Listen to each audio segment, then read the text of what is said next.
Welcome to Settle.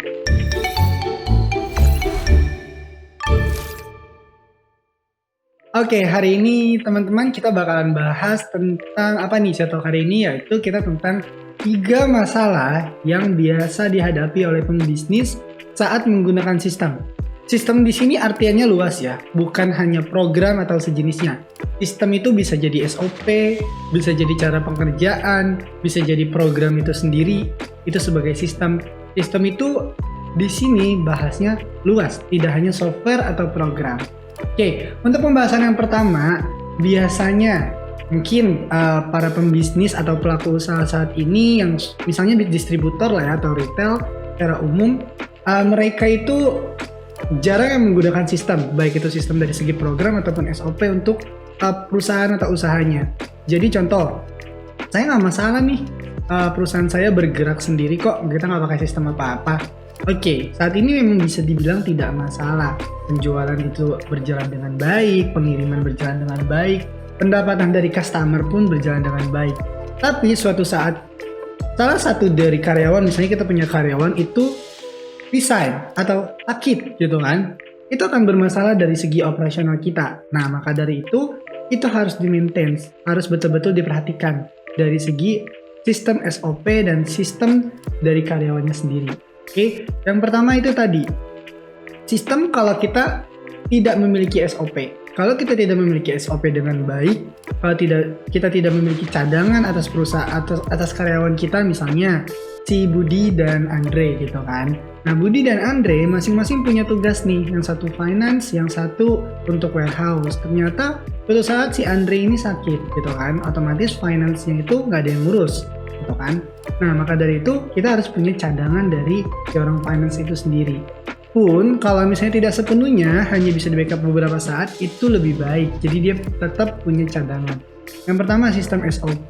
Nah, yang kedua dari segi sistem informasi untuk program ya. Jadi para pembisnis usaha nih yang belum punya sistem informasi atau program, oke, saat ini nggak pakai program nggak masalah kok, penjualan bisa di print, kita bisa pakai Excel, ya it's okay gitu kan. Tapi suatu saat terjadi kecurangan, itu kita nggak akan pernah tahu karena nggak ke-record di sistem, ya kan? Misal tadi balik lagi, Budi itu orang warehouse, dia tugasnya untuk kirim barang, terima barang dari supplier. Suatu saat ada barang yang selisih, itu nggak ketahuan karena kita nggak pakai program.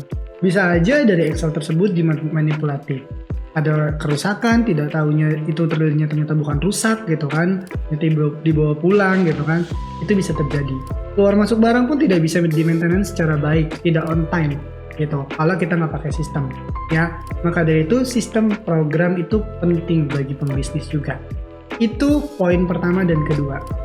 Poin berikutnya adalah dari segi rencana SOP nih. Jadi kalau misalkan kita mau gunain suatu program atau menjalankan sebuah sistem, contohnya sistem SOP karyawan, misalnya orang warehouse, dia itu pekerjaannya itu terima barang, keluar barang, dan pertanggungjawaban atas barang-barang yang ada di gudang.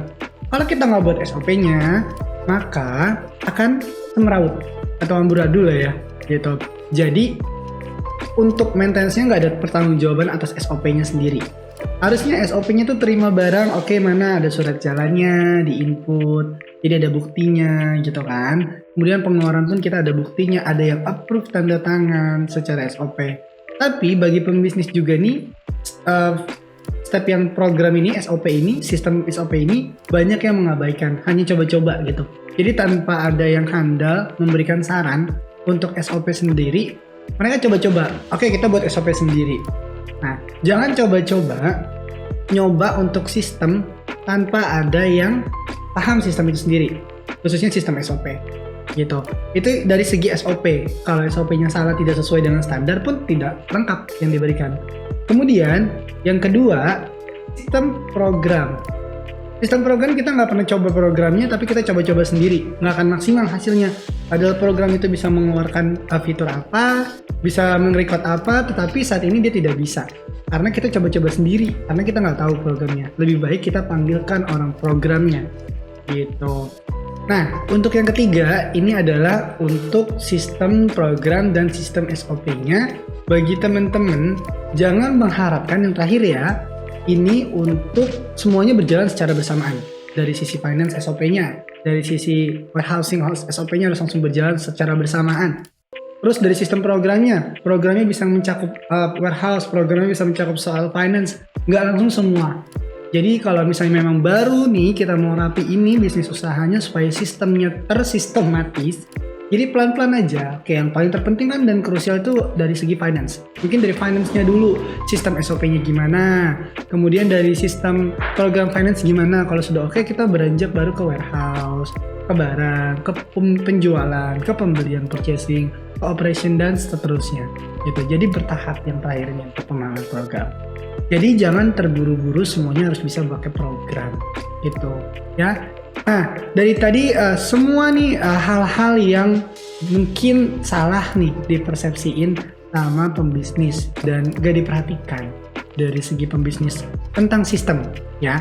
Sistem bukan program aja, tentang sistem untuk perusahaan. Seperti itu. Oke, mungkin itu yang bisa saya sampaikan dari Setalk hari ini. Semoga teman-teman bisa ambil manfaatnya. Terima kasih atas perhatian. Jangan lupa ditonton video lainnya. Jangan lupa di like. Jangan lupa di subscribe supaya ada notifikasi, ada perbaruan dari kami. Dan komen ya. Komen dan like serta share. Oke, kalau gitu saya Reza and see you.